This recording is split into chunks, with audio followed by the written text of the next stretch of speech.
Today's episode is sponsored by Sacred Ground Psychotherapy. Sacred Ground Psychotherapy is a Catholic Christian clinic that integrates the science of love and attachment with faith to help adults and couples across the United States overcome pain and restore their sense of wholeness with strong relationships that last.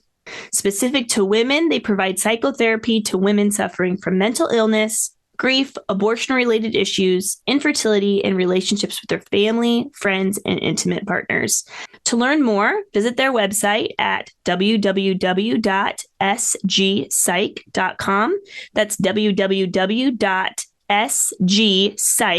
which is spelled PSYCH.com. Thanks again to our sponsors and enjoy this episode. I do want women to know that there is an alternative to suppressing their bodies with hormones, that they can see their body as a good and they can live in that body holistically. Totally. Oh my gosh. It's amazing. Join co-hosts Jamie Rocci and Theresa Kenny as they educate women about the beauty of the feminine design and empower women to take charge of their health. They're going to be so amazing. You're going to be so empowered by understanding your feminine genius and your hormone genius. I don't think I could live my whole life knowing this and not sharing it with anyone. Hello, everyone. Welcome to the Hormone Genius podcast. Theresa and I are very, very excited and looking forward to getting to know Martin and Theresa Owen a bit more. So welcome to our guests today. Martin and Theresa have been married for 17 years and have 9 awesome children. Theresa has supported Martin through medical school, residency, his family medical practice, and his love for women's health. Together, they have created a virtual fertility education platform and work with like-minded organizations to expand their reach and impact. With God's grace and an amazing chief technical officer, they continue their mission to improve access to certified medical education. Welcome to Theresa and Martin. Thank you so much for joining us today. Hello. Thanks very much for having us. Yes. All right, guys. Do you prefer to be called doctor? Can I call you doctor? Or do you have a preference? You can call me doctor, but in these kind of settings, Martin is just fine. Okay. Yeah. Okay, cool. Well, welcome to our show. Theresa and I are excited and looking forward to getting to know you a bit more. I'll just say here before we get started, I came across Theresa's Instagram live, or whatever you call it, Insta Live. And so those of you who are listening who might have Instagram and have businesses, people do see those lives. And I just saw your live, Theresa, and you were talking about this beautiful mission you guys have. And so I reached out randomly just to ask about your offerings. And we'll learn a little bit more about that as we go throughout this podcast episode. But I just say thank you guys for being bold and stepping outside kind of the typical path many medical professionals walk. And again, Theresa and I are just really excited to get to know you and your story. Yeah, she's doing all the hard social media work. I'm trying. Which was a little bit different for me because I used to do a lot of social media stuff and I kind of took a back seat and let her shine there. It's really great. There we go. Well, very good. Well, thanks for joining us. So tell us a little bit about you both. Obviously, you're married, but tell us a little bit how you got involved and so passionate about the area of women's health.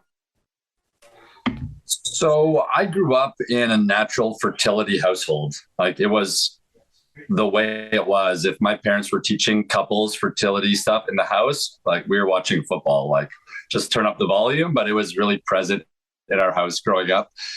So when I decided to go into family medicine, I kind of knew I was going to integrate that into my practice somehow. So, I mean, of course, in around the time we were getting married, then we really learned the methods that we were going to use. And then I kind of made it our own. But I guess the rubber hit the road, right? For me in medical school, I got to know how to do this for other people. And not just in a way like, you can use this for yourself, but what about when you have medical problems, et cetera, et cetera. So that's kind of a synopsis of how it became real for me, like personally and medically. Yeah, for me, my mom didn't teach us anything. There was products in the bathroom and you use them and she would refill it. And that was the extent of my education. And then when we got married, I knew a little bit. I knew that a friend of mine was a product of the calendar method. And she was saying that she told me, oh, her mom, the days or whatever. So I knew something about like the calendar method, and that's all I knew. And then when we got engaged, his mom was like, so we're going to teach you NFP, right? And I was like, okay. So his mom was my first teacher. So those little I's were kind of interesting to write down. I's for intercourse, if those who don't know. So you have to, you chart it so that you can understand the mucus patterns and such. And so we got married, and then we started getting into, we successfully used natural fertility for a year. And then he got into medical school and the house was too quiet. I was like, I want babies. I got married. I want babies. I don't want to go work part-time somewhere. And so then we started having babies, and then they came quite quickly, and we started learning other, what are these other methods that are available, which was very handy as Martin was doing fertility medicine with other women. And as the doctor's wife, I got a lot of questions too. So they come to me, they almost come to me to get to Martin. It's kind of whatever. I'm sure most doctors' wives have that, but so I get a lot of the questions. I get a lot of the heartache too. I get to hear a lot of stories. And even at the very beginning of our marriage, we had my best friend got married 3 weeks before us, and they didn't learn any of the natural family plan. They didn't learn any of that stuff. And she went on birth control so that because she was told that she could possibly make it so that she didn't have her period when they went on or wasn't fertile when they went on their honeymoon. And that was a mess and it didn't work. So of course she was bleeding during the honeymoon. And then they decided, okay, well, we'll just do with the withdrawal. And it was they of course got pregnant. So they had to cancel all this stuff. And it was just and she told me at one point, they didn't have, we're allowed to talk about all the sex and all that stuff, right? This is the hormone. She just fucking, okay, good. I'm I'm going into a lot of detail, but I'm is this okay? And she said, we always have sex with a condom. And I was like, that was for me, because I was newly married, very excited. We were abstaining, but we were, everything was going really well. And I was it was heartbreaking to hear that you had this barrier every time that you were intimate with your spouse and newly married. And she was like, oh yeah, that, what's that called? The honeymoon phase. Oh, the honeymoon phase was done 6 weeks later. I was like, what? It was heartbreaking to hear these newlywed couples, and they're divorced now and they're off, and it's just so heartbreaking to hear if she had learned much more about her cycle and known more about her body and been more confident. And there's just so many things that you go back and you're like, wow, women are in pain and women are suffering. And so I get excited to know that my husband and other physicians and other health practitioners can go and they can help women in these areas where we're so ignorant of our own bodies, and we're not being taught in schools or by our parents, and the TV is no good. All the movies so that's where, I get really passionate about it because I get to hear a lot of the stories too. That's awesome. I want to go back to just talking about growing up in a family that talks about this. And I think Martin probably a little bit has this experience, because I think most people don't, right? Most people have an experience of, this wasn't talked about in my home. So I love this. And it wasn't talked about in my home either, but now that I have my own children, and I have mostly boys, I have 6 boys. I just love this stuff so much. And I love the natural kind of way things get talked about. And because my kids know how I'm so passionate about this stuff, the conversations that come up are so amazing. And I wish, anybody who is passionate, I feel like it could be with friends, it could be with other couples. It's the more you know about your natural body, the more you understand the design of our bodies. People are just attracted to you and they want to learn more. And I love that. And also it's such a training ground in a house where you have these conversations for life and for preparing for vocation and marriage and having kids and stuff like that. So I was just in the car, and I've said this before on this podcast, but for me, like being able to take my teenage sons home from a game, at night before they start driving, because once they start driving, these conversations don't happen anymore. But I took my 16-year-old son home from a game last night, like late, kind of like I felt the annoyance that I had to get out of bed and go pick him up. But I was like, it's okay, Theresa, and then I remembered, I'm like, this is where God makes it happen. And sure enough, on the way home, I don't know how I think it got brought up that the older teenage boy already had a conversation about natural fertility in his class. And I was like quizzing him. This is in an all boys high school. The teacher gave an entire lecture around it. And I was like, oh, wow. Just like so impressed, She brought out, this is my son. He's like, she got diagrams on the board. She was like, I'm like, did she say the word mucus? And he's like, yeah, she did, And he's like, what's that thing that you do, Mom? Is it like the Creighton? He actually used words, And so this other son that's right under him, I'm like, I just want to make sure, I want you to be the boys that like know a little bit about this. And he's like, well, yeah, we do, Mom, because you talk about it all the time. And it just gives my heart joy to know that it's about like respect for each other, women and men, but also it's just this natural training ground for life. And I'm sure like Martin probably feels like he was blessed to be in a home where things were just natural like that to talk about. Yeah.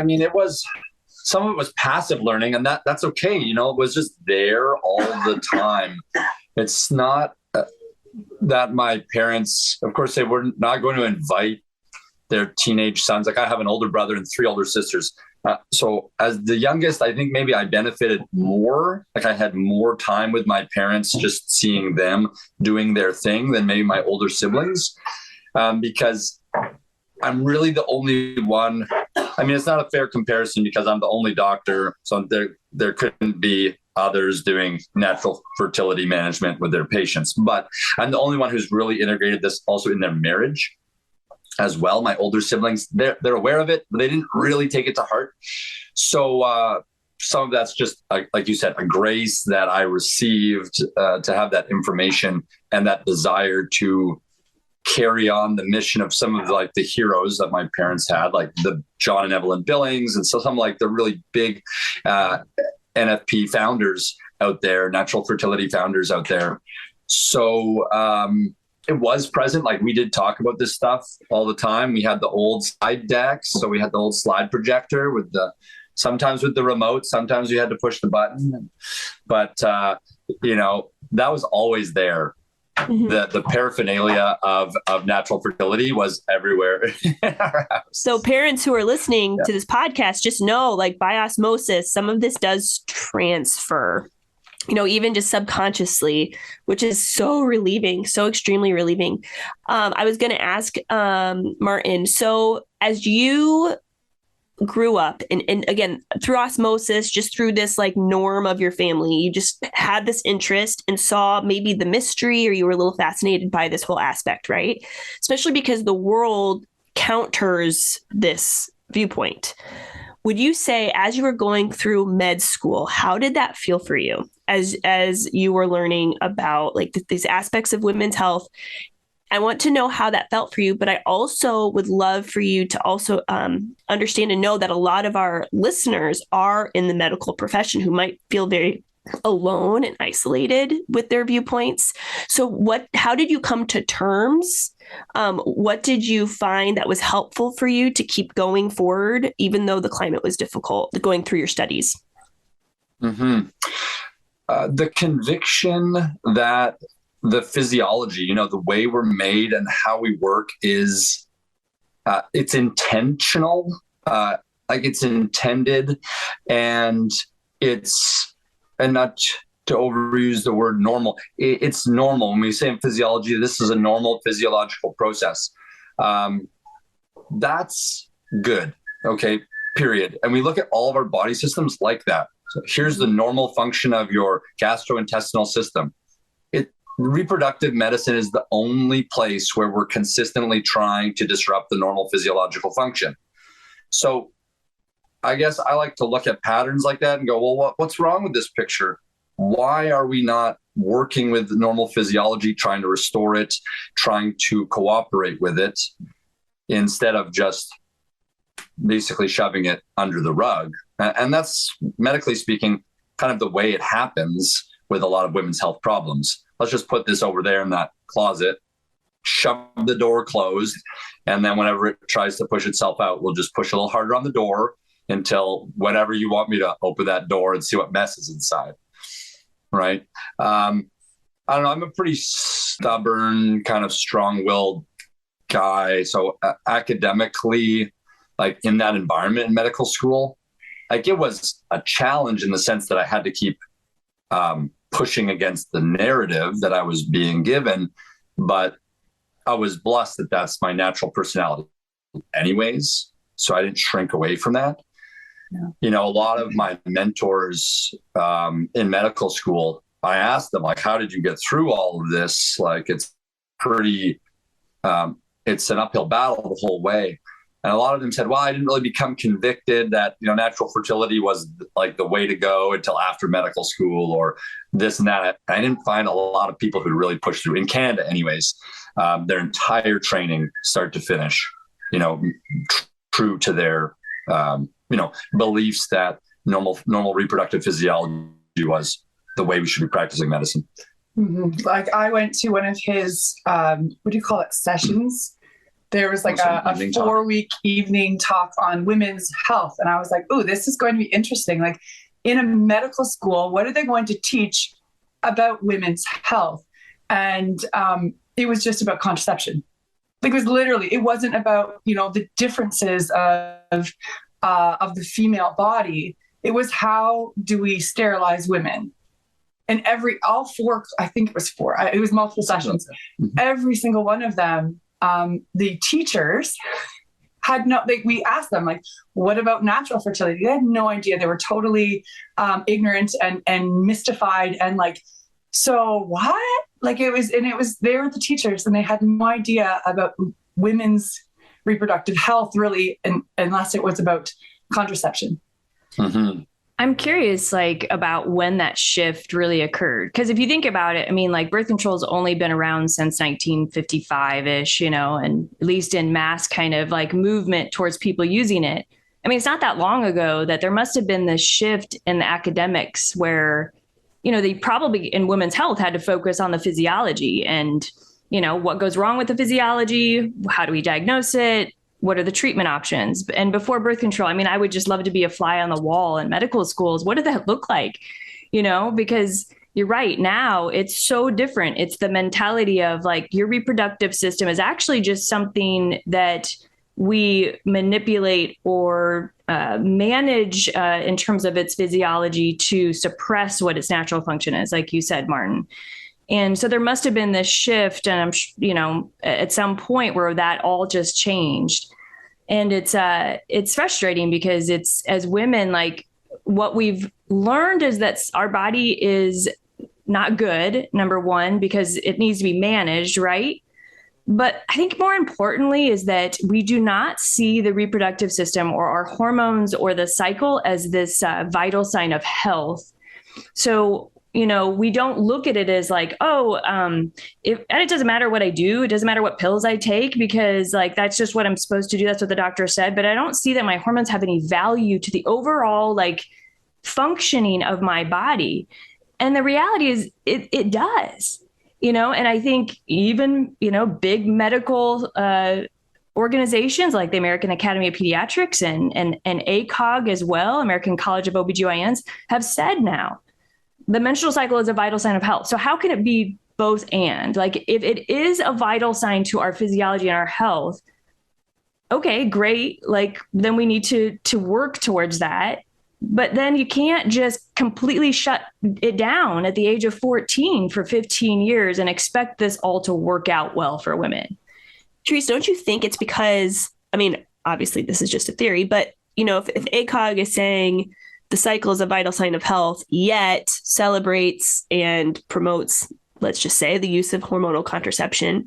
Well, then just think about how we know the majority of women don't have that 28-day cycle. So they're saying, okay, so it's a vital sign of health. If you don't have a 28-day cycle, it's like they are not identifying what a normal cycle is. They may, if left to the imagination, many people may just assume, well, if the cycle is at 28 days, then that means, the vital cycle, my cycle is vital, as data is telling me, well, there might be something wrong. So now that's when I go on the pill, So there's like this disconnect, Theresa. I totally agree with you. Like, how do we get that vital sign of health understanding, but then also the truth about what actually is normal for a woman's cycle and what's abnormal? It's like that's the missing part between where we're currently at and where we want to be, I think. I was just going to, make a parallel maybe between, there's a few other areas in medicine where, let's say sleep. Sleep is a very important part of health. Something people struggle with fairly regularly and can often get medicated for without getting to the root cause of why aren't you sleeping very well? Let's just get you back to 8 hours of sleep. And why that may be helpful in the short term for your symptom management, why are you not sleeping well? Why can you only sleep 3 hours at a time? And we can miss out on that if we're just going to medications first. Mm-hmm. That's maybe where they're at with the both, it's a vital sign of health. Therefore, let's get you to what's normal via this pill. And now you've got normal vital signs. Isn't it great? Right. That's a really good analogy. And also I want to say, so as a doctor, you hold a power frame. We've talked about this in earlier episodes. Like power frame is people automatically trust you, even if they don't know you, because you're a doctor, because you're a medical professional. It's just like kind of the way it goes. Mm-hmm. So for me, I have my master's in like public health, and I don't have that power frame, although I'd like to think I could. I don't, because I'm not a doctor. So it's frustrating in a way, because people who really care, maybe they do have an advanced health degree, let's just say, work with women and people who are struggling with their cycle. But the thing that always comes back around is, well, my doctor thinks that's weird, or my doctor, da-da-da. And I'm like, bummer, there's so much power the doctors have on both ends of the spectrum. A woman may, come from a household where their whole life they were taught about the dignity of their cycle, their fertility, blah, blah, blah. But they go to the doctor, let's just say, I'm not demonizing doctors, but truly they have such a power where I could maybe just throw out the window everything I learned growing up because the doctor said so. So I think that is the difficulty, I think, in trying to make an impact and change our culture, is really like the hope is kind of through the power frame, right? Through the doctors and as many people as we can to get to hear Martin, who's Dr. Owen, who like the more people hear from people like you, the more doctors, they won't feel so isolated, if they're on that tipping point. Mm-hmm. So do you have people, that also are aligned with you? I mean, do you have a community? How does that feel for you professionally? Yeah. So professionally, I've tried not to run with a single method-based community for various reasons. One, I think that it's great to have a lot of tools as a physician where I can meet women where they're at and provide either what they're used to using or what maybe they need to use going forward if we need to make a change. But still, we have had the International Institute of Restorative Reproductive Medicine. So that's been a source of, collegial discussions and, meetings from time to time in person. Also, we had sort of a big multi-year email think tank that on restorative reproductive healthcare and trying to advance certain things within the greater culture of medicine. That's not been so active over the last few years, but was, I think, very important in the mid 2010s to get some of these ideas, like how do we impact women in an age of changing technology? Everything's app delivered, sensor technology, et cetera, et cetera. That's sort of been the biggest source of collegiality. Some of the newer organizations I've associated with quite a lot. STEM, for instance, I've attended a number of their conferences and maintained contact with a lot of people. The FACTS community, Neo Fertility, some of the kind of newer up and coming. BOMA, yes, certainly the Billings ovulation method in the U.S. And then through some other professional organizations, maintaining contact with like-minded people. For instance, at the beginning of the Catholic Medical Association conferences, they have an NFP half day at least, and a lot of us, 50 or 100 professionals of like-minded get together in a room, which is very nice as well. It's hard. I find the physicians, they're not businessmen. They're not, or women, business women. And so a lot of them would love to make natural fertility a big part of their practice. No. Actually, do the desk thing. You guys really good analogy with the desk. I always say, many of us are very passionate, but we just practice natural fertility out of a corner of our desk, right? It's just this little thing we have on the side. We'd love maybe to have our whole desk or 3/4 of it natural fertility, but we don't know how to make that leap. Maybe it's geographic barriers, with virtual care, maybe we can make a bigger impact to a wider group of women and couples.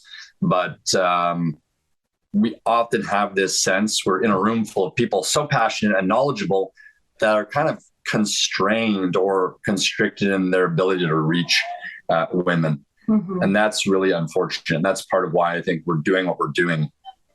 So that's great. Let's talk about that then. Let's talk about how Vitae CME started, talk about what it is, what it offers to people out in the community. So give us that whole spiel. Yeah. So Vitae CME came out of a kind of a bigger ecosystem that I was envisioning, where we needed to integrate virtual care, remote patient data monitoring for fertility. And there's a number of different tools that are out there. Some are great, some are not so great, but I think they need to be evaluated. Patient record ownership, so how patients manage their own records and how doctors see those as legitimate, because I don't think a paper chart with stickers on it, doctors don't see that as legitimate often, even if it's a good piece of information. Mm-hmm. And then the educational piece, how do we get doctors to integrate in an ecosystem if they don't know what they're looking at, what they're doing? So Vitae CME is that one piece that we decided to focus on. And there's some other groups who are focusing on other things. For instance, you see FEM working in virtual care now, delivery for their patients. The My Catholic Doctor group is doing quite a lot of fertility management virtually. So there's some good collaboration that either is happening or can happen there. So Vitae's immediately was designed to take fertility education, certify it for doctors. Fortunately, that also means other healthcare professionals can benefit from that certification: nurses, nurse practitioners, physician assistants, and then have that delivered in a way that doesn't involve them traveling. It doesn't involve them, I would say, going to a church basement, okay? Taking away some of the associations of natural fertility education that I think are, they're there, but they're not necessary to deliver high quality medical education. And it's not method specific. Correct. So we wanted to make it kind of like a la carte from a method perspective, and also from make it as broad as possible. So cover everything from, recurrent miscarriage and infertility to, postmenopausal hormone management. And men's health too. And men's health. Yeah, we have a men's health section. Yeah. And you talk about diet, nutrition, kind of some of these external or outside, like acupuncture and things like that too, right? It's more of a vast, comprehensive understanding. Something that I really just get so frustrated by sometimes is, once we've crossed the land into, okay, we're not going to use birth control for our health issues. So now we're going to look at the cycle, look at that woman and really dig in, like that sleep analogy you gave, Martin, such a good one. Why are you not sleeping well? So why is my chart looking kind of goofy? So our cycle is in our charting, it's data, right? So just like, doctors, medical professionals can get into the habit of just passing out the pill for every issue, similar things can happen within the charting world, in that, I forget that there's a person behind the chart. That chart is just data, and there's not a one size fits all approach. Some women may benefit from going to a chiropractor because they're out of alignment, for instance, while another woman may need to drink more water, which is why they're not noticing mucus, or getting more rest, which is why they don't, maybe they have low progesterone because of stress, because of low, not sleeping enough. So that's what I love about what you guys are offering, is it's like at every angle, you're getting a good sense of what may be affecting the cycle. And I know for me personally, I've dug into your guys's or into Vitae CME watching the videos, and I love them. Like, I'm learning so much about the cycle because I'm cycle obsessed. I'm a hormone fanatic. And so it is filling my desires to learn about things that I might not have even thought would affect the cycle as much as it does. We do offer some certified education that was actually delivered by naturopaths. Okay, and we were able to get that content certified for medical doctors, and that's not very common to be able to do. But we found that what they were trying to present was very high level. Like, this is great. We can get this certified for doctors, and they were very keen to do that because there's a lot of butting heads that happens between naturopaths and doctors. And my approach has always been, if this patient's seen a naturopath, and the naturopath, in my context, are limited in what they can order for patients in terms of blood work and what insurance will cover and so on. Bring these women and couples to me. I'll hear them out, and we can decide together collaboratively what's the best approach, and not just shut the door on their relationship with the naturopath. Mm-hmm. Because so I think this is a bridge building set of learning. There's like almost 7 hours of certified content produced by these naturopaths. It's really excellent. And we also have, of course, as you mentioned, some of the other like alternative or complementary medicine. Some of that is not certified, but we keep it up there because it's valuable. Even if the American Academy of Family Physicians saying it's not exactly what we'll certify, so what? There's so much that we need to know that's not officially certifiable. So it's a great resource. And especially for family practice, because the family practice doctors, I know, like, even if they go to they go to the Creighton model, which is probably the longest learning in person type of kind of medical management for a system, they come back to their location where they're going to practice, and they often feel kind of alone, isolated. And like you mentioned with the desk analogy, they may get, for the week, 60 patients and have 3 of them be focused on a woman's health issue. And so if they're not doing it as much because they're not specifically women's health and they're getting all this other stuff, they can feel like, oh my gosh, here comes the women's health patient. What did I learn? And it's like, then they're like, who do I call? And I love it. Like, sometimes they'll call me and I'm like, this is great, because I want to help those people. But the more resources that people have out there, and I think, again, especially family practice, which it tends to be more holistic in many ways and more open to kind of doing these types of medical management around cycle health and fertility. So I think it can be really helpful for, to have these resources and just to have the community, like you said, people to email, people to get in contact with. How are you managing these conditions? How can I get more education in this area? So Vitae CME is just awesome as a resource out there. And I'm sure it's going to grow and expand in content over the years because people are just more and more desiring this. And something too that I really liked about learning the Vitae CME and why it's important is, this whole idea of method wars. Some people can get so tied to their method that it's like the only right way. And I know, I'm confessing to it, I really thought that was true for me personally as I was teaching. It was the best system. And this is why, yada, yada. Okay.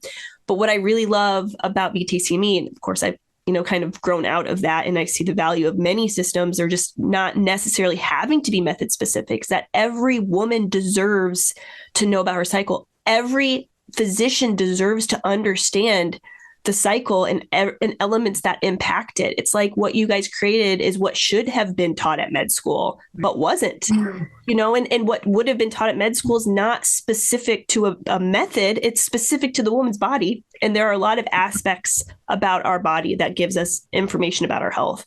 And so that's another reason I like that you're not method specific. It's just good information that all medical professionals should have learned.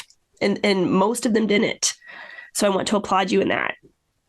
Thank you. Yeah, no, we find the physicians who are knowledgeable in natural fertility they're usually attached to a method like Creighton, or they're NAPRO doctors. So people ask, oh, you're a NAPRO doctor. Martin's like, no, I'm not method specific. NAPRO doctors are not limited, but they are, what's the word? Like they are obliged or obligated to follow the Creighton method specifically. Whereas with Vitae CME, you don't have to, you don't have to be certified in any method. If you want to know more of how to help your female patients and where they're at, you can take whatever courses that can fill those spaces. And if you are method specific, or you do follow a method, there are going to be women who fall outside of your method. And to be able to kind of pick and choose, okay, that woman came to me and she was talking about this. I'm going to look more into that, because although Creighton is the oldest, they were the first. It doesn't mean that they were, they don't have the full spectrum, and because every woman is so different. I think you were lucky in that you married me, and I'm a bit of I'm not, my cycles, I'm horrible at charting. I hate it. He had to chart for me. Like I don't like charting. It's she would never follow the Creighton methodology. We've proved like every rule and had a baby. Like we've proved every rule. Those rules are important if you're trying to avoid pregnancy. Yeah, you have to follow those rules, and we've proved that. And so I think for me, because I had followed a method and we'd done really well, I think Martin's perspective would be like, yes, this is the best method. But because we had to try different ones, and because I needed some support, he had to okay, what's the best for her, and how do we go forward? And so it's been really good. Well, also, I think early in my training, like in medical school and my residency, there were no other methods offering medical professional training besides Creighton. And it's like, okay, so that's the path that I need to go down. But I was kind of conflicted. Well, what will that, at what price related to what I can offer to women going forward? So the Billings ovulation method had a spiritual director. I think he's now retired. He's in his 90s. Father Joseph Hattie. So I would go talk to Father Joe and be like, Father, I know you've worked with Billings for like 60 years or something like that.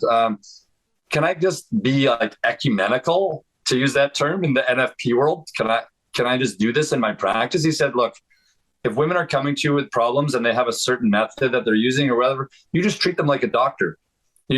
That's what they're doing. You come in and you treat them like a doctor. Like with other areas of medicine, diabetes, for instance, there's so many medications and approaches that you can use to treat diabetes. If I just was a one-trick pony in that regard, I said, look, this is all I do. Well, that's okay. And you could do that really well, but maybe I could offer more in certain situations that would be beneficial. So that was kind of the approach I took. Let's look at this in the whole context of the medical model and what I can offer to women and couples. So that's the approach that I chose. And you also, Martin would say, I don't care if she comes to me with a napkin. Yeah, if you have your last period written on a napkin and lipstick, I don't care. I don't care. We can work with that. A lot of physicians will send women away and say, go chart for 3 months and then I'll look at you. And that's Martin's always been like that. That's not what doctors do. We don't do that. Well, you can chart for 3 months. We can start something today as well. Yeah. Right?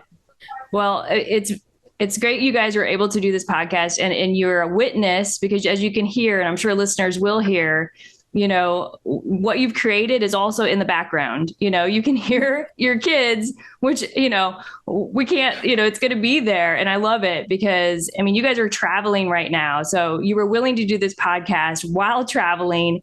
So you have your family with you, and it's awesome. And it's just so great. It's a testimony to, again, this is about life, and this is about helping families, helping women, helping couples, helping men.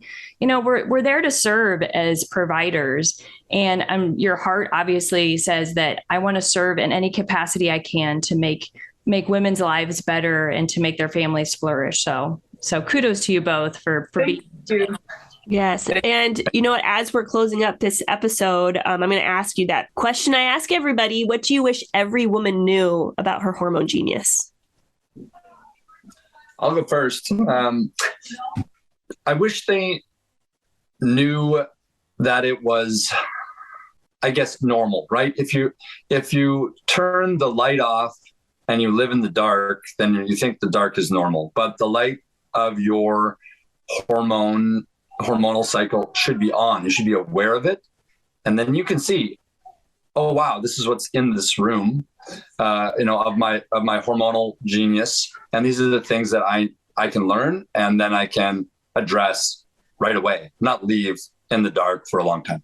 Mm-hmm. I wish every woman had the courage to talk about their cycles. Like, there's so many who suffer, and they suffer greatly, and they're like, I don't know what's wrong. And it's like, I wish I could do a hormone workup for you.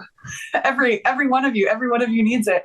And yeah, I just wish that they had, the courage to say, no, there is something wrong and it needs to be fixed, and to keep going to other doctors, because many, they don't know. And it's they're innocent in the fact that they don't know, and it's ridiculous that they don't, but keep going, keep searching, and don't let that voice inside your head say that it's just a woman problem. It's just PMS. No, you're not meant to be in pain, and you're not meant to be scared and crazy. As we're women, we're not, we need help. So, yeah. That's so good. And you guys are our first married couple that we've interviewed. So congratulations on that. All right. Yes. Congratulations on that. But what would you guys like to share with our listeners in terms of how they can find you, learn more about Vitae CME, maybe the website or email? www.vitae, that's VITAE.com. That will get you pretty much everything you need to know on what we're offering for physicians and other healthcare professionals.